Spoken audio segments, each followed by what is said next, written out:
मुल्क भर में एक ही दिन इंतखाबात के इनेकाद के हवाले से दरखास्त पर सुप्रीम कोर्ट में समाअत के दौरान चीफ जस्टिस उमर बंदयाल ने रिमार्क्स दिए हैं कि इस नतीजे पर पहुंचे हैं कि मामला सियासी अमल पर छोड़ा जाए।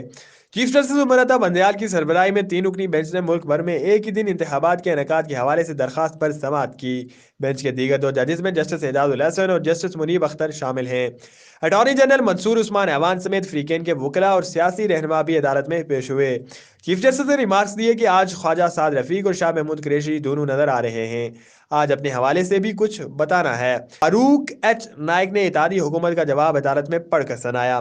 फारूक एच नाइक ने अदालत को बताया कि कर्जों में 78%, गर्दिशी कर्जों में 125% इजाफा हो चुका है। सैलाब के बायस 31 अरब डॉलर का नुकसान हुआ। उन्होंने मजीद दलाइल दिए हैं कि असेंबली तहलील से पहले बजट IMF मुआहिदा और तजारती पॉलिसी की मंजूरी लाजमी है। लेवल प्लेइंग फील्ड और एक दिन इंतखाबात पर इत्तफाक हुआ। इनका कहना था कि असेंबली तहलील की तारीख पर इत्तफाक नहीं हो सका। मुल्की मफाद में मुज़ाकरात का अमल बहाल करने को हुकूमत तैयार है। बहरहाल में इसी साल एक दिन इलेक्शन होने चाहिए। फारूक एच नाइक ने बताया कि हमें इल्म है कि मुल्क की मैशियत 2017 से बेहतर पोजीशन में नहीं। पावर सेक्टर में गर्दिशी कर्जे में इजाफा हुआ है। स्टॉक एक्सचेंज की हालत भी बेहतर नहीं है। 2022 के सैलाब ने कई लाख डॉलर्स का नुकसान किया। इनका कहना था कि मुल्क की मौजूदा माशी सूरत हाल को PTI भी तस्लीम करती है। मुज़ाकरात में एक ही दिन कराने पर इत्तफाक हुआ है। पीपल्स पार्टी यकीन रखती है कि मुदाखलत के बगैर मामलात हल किए जा सकते हैं, इसीलिए मजीद वक्त दरकार है। चीफ जस्टिस उमर अता बंदयाल ने रिमार्क्स दिए कि रिपोर्ट वजीर खजाना के दस्तखत से जमा हुई है। सियासी मामलात को सियासी क्यादत हल करे, लेकिन मौजूदा दरखास्त एक हल पर पहुंचेगी। इनका कहना था कि IMF से मुज़ाकरात और वफाकी हुकूमत इस वक्त बहुत अहम है। जिस पर फारूक एच नाइक ने बताया कि बजट सिर्फ कौमी असेंबली मंजूर कर सकती है। अगर आज पंजाब या खैबर पख्तूनख्वा की हुकूमत खत्म ना होती तो ये मसला खड़ा न होता। फारूक एच नाइक ने बताया कि आपको फिर तकलीफ ना दी जाती, इस वजह से अदालत का दूसरा काम डिस्टर्ब होता है। चीफ जस्टिस ने कहा कि हुकूमती जवाब में IMF मुआहिदे पर जोर दिया गया है। अदालत में इशू आईनी है, सियासी नहीं। सियासी मामले अदालत सियासी जमातों पर छोड़ती है। चीफ जस्टिस ने इस्तफसार किया कि IMF मुआहिदा और तजारती पॉलिसी की मंजूरी क्यों जरूरी है। पर फारूक एच नाइक ने जवाब दिया कि बजट के लिए IMF का कर्ज मिलना जरूरी है। असेंबली ना हुई तो बजट मंजूर नहीं हो सकेगा। उन्होंने दलाइल दिए कि पंजाब और खैबर पख्तूनख्वा की असेंबलियां तहलील ना होती तो बहरान ना आता। बहरान की वजह से अदालत का वक्त भी जाया हो रहा है। फारूक नाइक ने बताया कि अफवाम और तफहीम से मामला तय हो जाए तो बहरानों से निजात मिल जाएगी। चीफ जस्टिस से इस्तफसार किया कि IMF कर्जा ज़खायर में इस्तेमाल होगा या कर्जों की अदायगी में, जिस पर फारूक एच नाइक ने बताया कि यह जवाब वजीर खजाना दे सकते हैं। चीफ जस्टिस ने रिमार्क्स दिए कि असेंबली तहलील होने पर भी बजट के लिए आइन 4 माह का वक्त देता है। उन्होंने इस्तफसार किया कि क्या बजट IMF के पैकेज के तहत बनता है। अखबारात के मुताबिक दोस्त ममालिक भी कर्जा IMF पैकेज के बाद देंगे। चीफ जस्टिस ने पूछा कि क्या PTI ने बजट की अहमियत को कबूल किया या रद्द किया। आइन में इंतखाबात के लिए 90 दिन की हद से कोई इनकार नहीं कर सकता, जिस पर फारूक एच नाइक ने कहा कि 90 रोज में इंतखाबात कराने में कोई दो राय नहीं। चीफ जस्टिस ने मजीद कहा कि यह कौमी और अवामी अहमियत के साथ आइन पर अमलदारी का मामला है। 90 रोज में इंतखाबात कराने पर अदालत फैसला दे चुकी है। कल रात TV पर दोनों फिरीकैन का मौक़िफ़ सुना। मुज़ाकरात नाकाम हुए तो अदालत 14 मई के फैसले को लेकर बैठी नहीं रहेगी। इनका मजीद कहना था कि अदालत ने अपने फैसले पर आइन के मुताबिक अमल करना है। आइन के मुताबिक अपने फैसले पर अमल कराने के लिए आइन इस्तेमाल कर सकते हैं। चीफ जस्टिस उमर अता बंदयाल ने बताया कि अदालत सिर्फ अपना फर्ज अदा करना चाहती है। कहा गया कि माजी में अदालत ने आइन का एहतराम नहीं किया, रास्ता निकाला। अदालत ने एहतराम में किसी बात का जवाब नहीं दिया। गुस्से में फैसले दुरुस्त नहीं होते, इसलिए हम गुस्सा नहीं करते। चीफ जस्टिस ने मजीद रिमार्क्स दिए कि हमारे और असेंबली में होने वाली गुफ्तगू का जायजा लें। जो बात यहाँ हो रही है इसका लेवल देखें। जिस पर फारूक एच नाइक ने कहा कि अदालत को 90 रोज में इंतखाबात वाले मामले का जायजा लेना होगा। इंतखाबात के लिए निगरान हुकूमतों का होना जरूरी है। इनका मजीद कहना था कि मुंतखब हुकूमतों के होते हुए इलेक्शन कोई कबूल नहीं करेगा। ये नजरिया जरूरत नहीं है। चीफ जस्टिस ने कहा कि 23 फरवरी का मामला शुरू हुआ तो आपने उंगलियां उठाई। ये सारे नुकात इस वक्त नहीं उठाए गए। आईनी कार्रवाई को हुकूमत ने संजीदा नहीं लिया। फारूक एच नाइक ने दलाइल दिए कि हमें तो अदालत ने सुना ही नहीं था। जिस पर चीफ जस्टिस ने कहा कि दूसरे राउंड में आपने बाइकआउट किया था, कभी फैसला हासिल करने की कोशिश ही नहीं की। आप 4-3 के बहस में लगे रहे। चीफ जस्टिस का कहना था कि जस्टिस अतर मिनल्ला ने असेंबलियां बाहर करने का नुक्ता उठाया था, हुकूमत की दिलचस्पी ही नहीं थी। आज की गुफ्तगू ही देख लें, कोई फैसले या कानून की बात ही नहीं कर रहा। इलेक्शन कमीशन ने फंड्स और सिक्योरिटी मिलने का कहा था। फारूक एच नायक ने कहा कि आईनी नुकात पर दलाइल नहीं हो सके थे, जिस पर चीफ जस्टिस ने कहा कि संजीदगी का आलम यह है कि नजरसानी अपील तक हुकूमत ने दायर नहीं की। चीफ जस्टिस ने कहा कि हुकूमत कानून की बात नहीं सियासत करना चाहती है। पहले भी कहा था सियासत अदालती कार्रवाई में घुस चुकी है, हम सियासत का जवाब नहीं देंगे। चीफ जस्टिस ने रिमार्क्स दिए कि अल्लाह के सामने आइन की दफा का हल्फ लिया है। मुआशी, सियासी, मुआशरती, सिक्योरिटी बहरानों के साथ साथ आइनी बहरान भी है। कल भी 8 अफराद शहीद हुए हैं। इनका कहना था कि हुकूमत और अपोजिशन को संजीदा होना होगा, मामला सियासी जमातों पर छोड़ दें तो क्या कानून पर अमल दरामद न कराएं? क्या अदालत अवामी मफाद से आंखें चुरा ले? चीफ जस्टिस ने रिमार्क्स दिए कि सुप्रीम सिर्फ अल्लाह की जात है, हुकूमत अदालती अहकामात पर अमल दरामद करने की पाबंद है।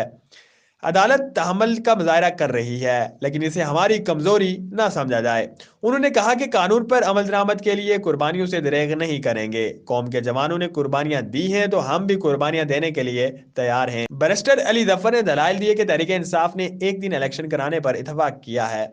शर्त रखी कि असेंबलियां 14 मई तक तहलील की जाएं। दूसरी शर्त यह थी कि जुलाई के दूसरे हफ्ते में इलेक्शन कराए जाएं। इनका मजीद कहना था कि तीसरी शर्त यह थी कि इंतखाबात में ताखीर को आईनी तरमीम के जरिए कानूनी शक्ल दी जाए। बैरिस्टर अली जफर ने बताया कि 14 मई चंद दिन बाद है, लेकिन फंड जारी नहीं हुए। नजरिया जरूरत की वजह से इलेक्शन मजीद ताखीर का शिकार नहीं कर सकते। इस मौके पर चीफ जस्टिस ने मुस्लिम लीग नून के सीनियर रहनुमा और वफाकी वजीर ख्वाजा साद रफीक को अदालत में खुश आमदीद कहा। वफाकी वजीर ख्वाजा साद रफीक ने कहा कि वकील नहीं हूं, इसलिए अदालत में बात करने का सलीका नहीं है। जो कहूंगा सच कहूंगा, सच के सिवा कुछ नहीं कहूंगा। अदारों और सियासी जमातों के दरमियान अदम एतमाद बहुत गहरा है। 2017 से अदालत ने हमारे साथ नाइंसाफी की। वफाकी वजीर का मजीद कहना था कि मैं भी एक शिकार आपके सामने खड़ा हूं। कोई भी अदारों में तसादम नहीं चाहता, अवाम को साफ पानी नहीं दे सकते, अदारों में तसादम के मुतहम्मिल कैसे हो सकते हैं?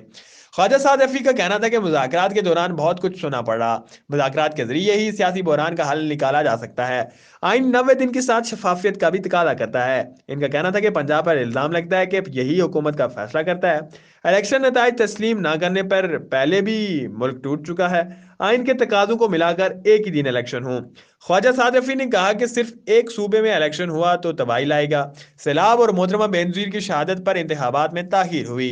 अगर हुकूमत ने कोई कानूनी नुक्ता नहीं उठाया तो अदालत खुद इन पर गौर करे। कई माह से 63A वाला नजरसानी केस जेर इल्तवा है। चीफ जस्टिस ने कहा कि 63A वाली नजरसानी दरखास्त समाअत के लिए मुकर्रर हो रही है। अटॉर्नी जनरल के इस हवाले से आगाह कर दिया गया है। ख्वाजा साद रफीक ने बताया कि चाहते हैं शफाफ इलेक्शन हो और सब इन नताइज को तस्लीम करें। मुज़ाकरात में तय हुआ है कि ये लोग नताइज तस्लीम करेंगे। सिंध और बलोचिस्तान में असम्बलियाँ बहुत असास हैं। दोनों असम्बलियों को पंजाब के लिए वक्त से पहले तहलील करना मुश्किल काम है। वफाकी वजीर ने अदालत को बताया कि PTI ने खुले दिल से मुज़ाकरात किए, इस पर इनका शुक्रगुजार हूँ। मुज़ाकरात का मकसद वक्त का ज़या नहीं है, मुज़ाकरात जारी रखने चाहिए, ये मेरी तजवीज़ है। ख्वाजा साद रफीक ने बताया कि अदालत को सियासी मामलात में उलझाने से पेचीदगियां होती हैं। अपनी मुद्दत से हुकूमत 1 घंटा भी ज्यादा नहीं रहना चाहती। मुल्क की कीमत पर इलेक्शन नहीं चाहते। इनका कहना था कि मुस्तकिल कोई भी ओहदे पर नहीं रहना चाहिए। आप हूं या हम, ना पहले वाला मार्शल्ला है, ना गुज़िश्ता दौर का नकाब पोश मार्शल्ला है। ये वक्त भी गुजर जाएगा। चीफ जस्टिस ने कहा कि अदालत अपना हाथ रोक कर बैठी है, क्योंकि हालात साजगार नहीं है। बड़ी बड़ी जंगों के दौरान भी इलेक्शन हो रहे हैं। तुर्किया में जलजले के दौरान भी इलेक्शन हो रहे हैं। चीफ जस्टिस ने रिमार्क्स दिए कि आपकी बातों से लगता है आइन नहीं तोड़ना चाहते। पंजाब की जो बात की गई है सियासी है, लेकिन अदालत को लिख कर नहीं दी गई। अदालत के सामने सिर्फ फंड्स और सिक्योरिटी का मामला उठाया गया है। कम से कम फंड्स तो जारी हो सकते थे। चीफ जस्टिस उमर अता बंदयाल ने बताया कि नेक नियति दिखाने के लिए इकदाम उठाने पड़ते हैं। सिक्योरिटी पर अदालत को इन कैमरा ब्रीफिंग दी गई। 8 अक्टूबर तक सिक्योरिटी ठीक होने की क्या गारंटी थी? सिर्फ मफरूजों पर इलेक्शन की तारीख दी गई है। इनका कहना था कि 12 अगस्त को असेंबली तहलील होती है तो 12 अक्टूबर तक इलेक्शन होंगे। चीफ जस्टिस ने रिमार्क्स दिए कि बजट तो मई में भी पेश होते रहे हैं, लाजमी तो नहीं कि बजट जून में ही पेश किया जाए। देखना है कि किस तारीख पर इत्तेफाक हुआ या नहीं। फारूक एच नायक ने कहा कि इस पर निपटा दें कि फ्रीकेन एक तारीख पर इलेक्शन कराने पर मुत्तफिक हैं, जिस पर चीफ जस्टिस ने कहा कि इस नतीजे पर पहुंचे कि मामला सियासी अमल पर छोड़ा जाए। फारूक एच नायक ने कहा कि यह मसला हल हो जाएगा। चीफ जस्टिस ने फारूक एच नायक से मुकालमा करते हुए कहा कि आप सिर्फ वादे करते हैं। अदालत ने समाअत मुलतवी कर दी। इससे कबल हुकूमत ने जवाब जमा कराते हुए कहा कि एक तारीख पर इलेक्शन के मामले पर फरीकैन में मुज़ाकरात में मुस्बत पेशरफ्त हुई है। एक ही दिन इंतखाबात के हवाले से दरखास्त पर हुकूमती मुज़ाकराती कमेटी के सरबराह वज़ीर ख़ज़ाना इसहाक डार ने जवाब सुप्रीम कोर्ट में जमा करा दिया।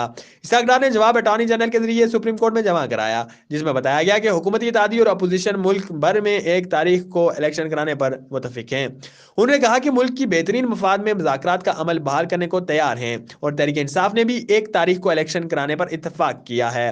इनका कहना था कि इलेक्शन के मामले पर फ्रीकैन में मुज़ाकरात पर मुस्बत पेशरफ्त हुई, अलबत्ता कौमी असम्बली और बाकी सूबाई असम्बलियां कब तहलील होंगी इस तारीख पर इतफाक ना हो सका। सुप्रीम कोर्ट में जमा कराए गए जवाब में मजीद कहा गया है कि हुकूमती इत्तेहादियों ने मुज़ाकरात में लचक दिखाई है और असम्बली को वक्त से पहले तहलील करने पर भी गौर किया गया। गुज़िश्ता रोज सुप्रीम कोर्ट ने 27 अप्रैल की समाअत का हुक्मनामा जारी कर दिया था, जिसमें वादा किया गया था कि 14 मई को पंजाब में इंतखाबात का फैसला बरकरार है। हुक्मनामे में कहा गया था कि अटॉर्नी जनरल ने हुकूमती इत्तेहाद और अपोजिशन के दरमियान बामी रवाबत से आगाह किया। अटॉर्नी जनरल के मुताबिक ईद की छुट्टियों के बाद फ्रीकैन के दरमियान आम इंतखाबात और मुज़ाकरात से मुतल्लिक राब्ता हुआ। हुक्मनामे में मजीद कहा गया था कि अटॉर्नी जनरल ने फ्रीकैन के मुज़ाकराती टीमों की तश्कील से मुतल्लिक अदालत को आगाह किया और कहा कि मुज़ाकरात की सहूलतकारी चेयरमैन सेनेट करेंगे। एलामिया के मुताबिक अदालती इसरार पर फारूक एच नाइक ने अदालत को चेयरमैन सेनेट के मुलव्वस करने पर आगाह किया। फारूक एच नाइक के मुताबिक मुज़ाकरात सेनेट सेक्रेटेरिएट में होंगे। इस हवाले से कहा गया था कि रिपीट इस हवाले से कहा गया था कि मुज़ाकरात के लिए चेयरमैन सेनेट का किरदार महज सहूलतकार का है। सुप्रीम कोर्ट सियासी बहरानों के खात्मे के लिए सियासी जमातों के दरमियान मुज़ाकराती अमल को सराहती है। सुप्रीम कोर्ट के हुक्मनामे में मजीद कहा गया है कि सियासी जमातें कौमी और सूबाई असम्बलियों के इंतखाबात एक दिन कराने पर मुतफिक होती हैं तो ये काबिल इस्ताश अमल है। अदालत वादिया करती है कि मुज़ाकराती अमल के लिए अदालत का कोई किरदार नहीं। हुक्मनामे में कहा गया है कि सुप्रीम कोर्ट ने मुज़ाकराती अमल के लिए कोई डायरेक्शन नहीं दी। यह भी वादा किया जाता है कि पंजाब में 14 मई को इंतखाबात कराने का हुक्मनामा बरकरार रहेगा। वादा रहे कि सरदार काशिफ खान नामी शहरी ने सुप्रीम कोर्ट ऑफ पाकिस्तान में दरखास्त दायर की थी, जिसमें उन्होंने मौक़िफ़ इख्तियार किया कि मुल्क भर में 1 तारीख को आम इंतखाबात का इनेकाद किया जाए। दरखास्त में वफाकी हुकूमत और कानून और इंसाफ डिवीजन को फरीक बनाया गया था। ख्याल रहे कि 4 अप्रैल को पंजाब और खैबर पख्तूनख्वा में इंतखाबात मुलतवी होने के खिलाफ पाकिस्तान तहरीक इंसाफ की दरखास्त पर सुप्रीम कोर्ट ने महफूज फैसला सुनाते हुए इलेक्शन कमीशन का 22 मार्च का फैसला कलअदम करार दिया था और 14 मई को पंजाब में इलेक्शन कराने का हुक्म दिया था।